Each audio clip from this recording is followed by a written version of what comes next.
नमस्कार, मैं हूं प्रशांत और फिल्मी फ्राइडे में आज सबसे पहले बात उस फिल्म की जिसका सीक्वल रिलीज हुआ है इस शुक्रवार, यानी रॉक ऑन का सीक्वल रॉक ऑन 2, जिसमें संगीत के तार छेड़ते नजर आएंगे फरहान अख्तर, श्रद्धा कपूर, अर्जुन रामपाल, पूरब कोहली, प्राची देसाई, शाहना गोस्वामी, कोमल मिश्रा और शशांक अरोड़ा। फिल्म की कहानी में मैजिक बैंड के 3 सदस्य अपनी जिंदगियों में अब आगे बढ़ चुके हैं, पर संगीत कहीं पीछे छूट गया है। आदि यानी फरहान का किरदार मेघालय में जाकर बस चुका है क्योंकि एक दर्दनाक हादसे का वो खुद को जिम्मेदार मानता है और एक तरह से संगीत से दूर रहकर वो खुद को सजा दे रहा है। और साथ ही वहां के एक गांव में वो किसानों और वहां के बच्चों और लोगों की जिंदगी का एक अहम हिस्सा बन चुका है उनकी मदद करके। लेकिन बैंड के बाकी सदस्य चाहते हैं कि आदि वापस आए और संगीत की दुनिया से फिर से नाता जोड़ ले। और फिर कुछ ऐसा होता है कि आदि को वापस शहर आना पड़ता है और साथ ही संगीत के सुरों से फिर से रिश्ता बनाना पड़ता है। ऐसा क्या होता है जो मैजिक बैंड को वापस जोड़ता है और कौन सी पश्चाताप की आग में तप रहा है आदि? ये सब जानने के लिए आपको फिल्म देखनी पड़ेगी, मैं आपको आगे नहीं बताऊंगा। मैं सीधे चलता हूं फिल्म की खामियों और खूबियों की ओर, जिनमें सबसे पहले खामियां। रॉक ऑन 2 की सबसे बड़ी कमजोरी है उसकी स्क्रिप्ट और स्क्रीन प्ले, जो एक अच्छी खासी कहानी को भटका देती है और जिसके चक्कर में फिल्म अपनी गति खोने लगती है।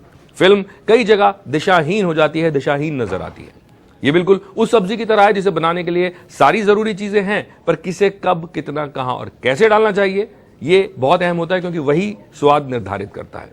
इसकी स्क्रिप्ट के लिए यह ध्यान देना बहुत जरूरी था कि फिल्म में घट रही घटनाएं और उनकी लंबाई कहीं कहानी को उसके लक्ष्य से भटका तो नहीं रही है, या कोई भी दृश्य फिल्म के जो दर्शक है वो उनके भावनात्मक सफर में बाधा तो नहीं बन रहा है। और इसी दिशा में निर्देशक शुजात सौदागर और लेखक पुवाली चौधरी से चूक हो गई, जिसकी वजह से फिल्म लंबी लगती है और आप अंत तक ये खोजते रहते हैं कि फिल्म हमसे क्या कहने की कोशिश कर रही है।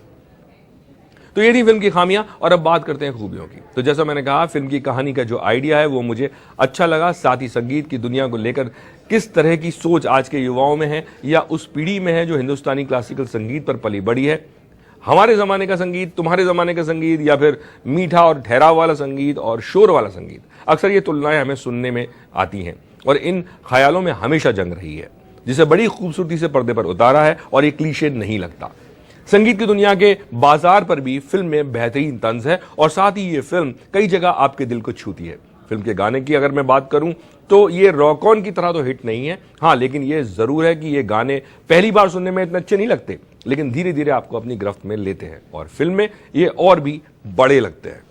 अब अभिनय की बात करते हैं, और अभिनय की बात करें तो फरहान का काम मुझे काफी अच्छा लगा और साथ ही अर्जुन और पूरब ने भी उनका अच्छा साथ दिया।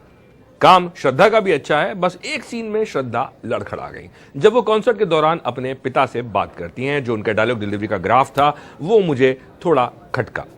संगीत से जुड़े लोग इस फिल्म से जुड़ाव महसूस कर सकते हैं। मुझे ये फिल्म ठीक लगी और इसलिए मेरी तरफ से इस फिल्म को 2.5 स्टार्स।